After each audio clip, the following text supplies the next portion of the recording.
Kemenkes mengizinkan pelaksanaan vaksinasi ibu hamil. Upaya pemberian vaksin bagi ibu hamil juga telah mendapatkan lampu hijau dari Komite Penasihat Ahli Imunisasi Nasional atau ITAGI. Bagaimana syarat dan ketentuannya kami bahas bersama Sri Rezeki Hadinegoro, Ketua ITAGI. Selamat malam, Ibu Sri. Selamat malam. Oke, Ibu Sri, terkait dengan pemberian vaksinasi atau penyuntikan vaksin bagi ibu hamil, rekomendasi dari ITAGI kemudian screening-nya seperti apa, Bu, terkait usia kandungan dan lain sebagainya? Ya, saya kira tadi sudah disebutkan bahwa mulai 2 Agustus itu Kementerian Kesehatan sudah menganjurkan untuk memberikan vaksinasi pada ibu hamil, vaksinasi COVID-19. Mengapa? Karena jumlah kasusnya ini makin meningkat. Dan kita tahu bahwa ibu hamil ini kita harus lindungi bukan hanya ibunya, tetapi juga anak yang ada di dalam kandungannya. Maka oleh karena itu kemudian kita kaji sebaiknya bagaimana ibu hamil ini supaya selamat dari COVID. Karena kalau ibu hamil kena COVID itu menjadi berat kelihatannya. Jadi ini juga kita juga harus berhati-hati. Juga anak yang dikandungnya bisa prematur, bisa berat badannya kecil. Nah ini yang kita tidak inginkan tentunya. Jadi yang dianjurkan adalah pemberian vaksinasi setelah semua organnya ini terjadi gitu ya. Jadi organ tubuh si bayi ini, janin ini setelah 12 minggu itu sudah terbentuk. Sehingga kita baru memberikan vaksin setelah 12 minggu atau 3 bulan. Baik, baik. Gitu.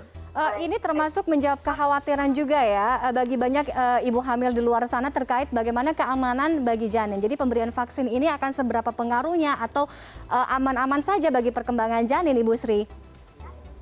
Betul, betul. Jadi bukan hanya ibunya, tetapi juga bayinya itu juga penting sekali bahwa bayi yang dilahirkan harus sehat.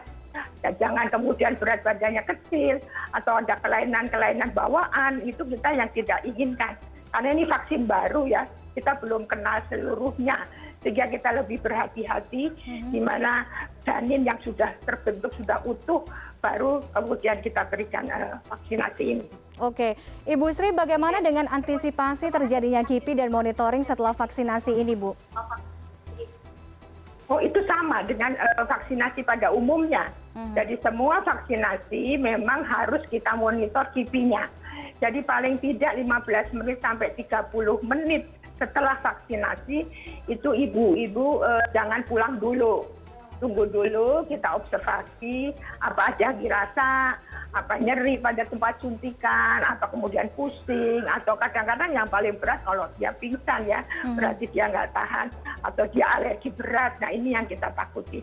Jadi 30 menit biasanya kalau itu aman, insya Allah biasanya nggak apa-apa. Oke, jadi pantauannya monitoringnya sama ya dengan vaksinasi pada umumnya ya. Sama. Bu Sri, beberapa kasus ini terjadi pada bumil atau ibu hamil ini bahkan berakibat fatal, jadi berakibat pada kematian. Kenapa kelompok ibu hamil ini cukup rentan terinfeksi atau terpapar COVID, Bu? Iya, kita tahu kalau ibu hamil itu bebannya kan berat ya. Kita mengurusi diri sendiri sama ngurusin si bayi. Tentunya ada perubahan-perubahan di dalam badan kita. Terutama sistem imun. Sistem imun ibu hamil ini menurun.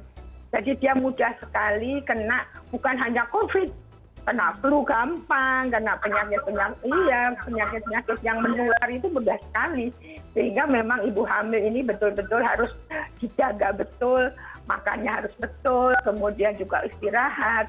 Nah susahnya kalau masih hamil kecil kan ada muntah-muntah, ngidam ya, itu juga menurunkan daya tahan. Nah ini yang kita juga harus berhati-hati di dalam ibu hamil pemberian vaksinasi ini tadi. Oke, baik. Jadi intinya untuk vaksinasi bagi ibu hamil ini sudah mulai dilakukan per 2 Agustus dengan sejumlah catatan ya Ibu ya. Jadi dipastikan aman, pastikan juga untuk melakukan screening kesehatan dan memenuhi persyaratan itu tadi ya. Baik, terima kasih Ibu Sri Rezeki Hadinegoro, Ketua ITAGI sudah bergabung dengan CNN Indonesia Connected malam hari ini. Selamat malam Ibu, sehat selalu. Oke, selamat malam.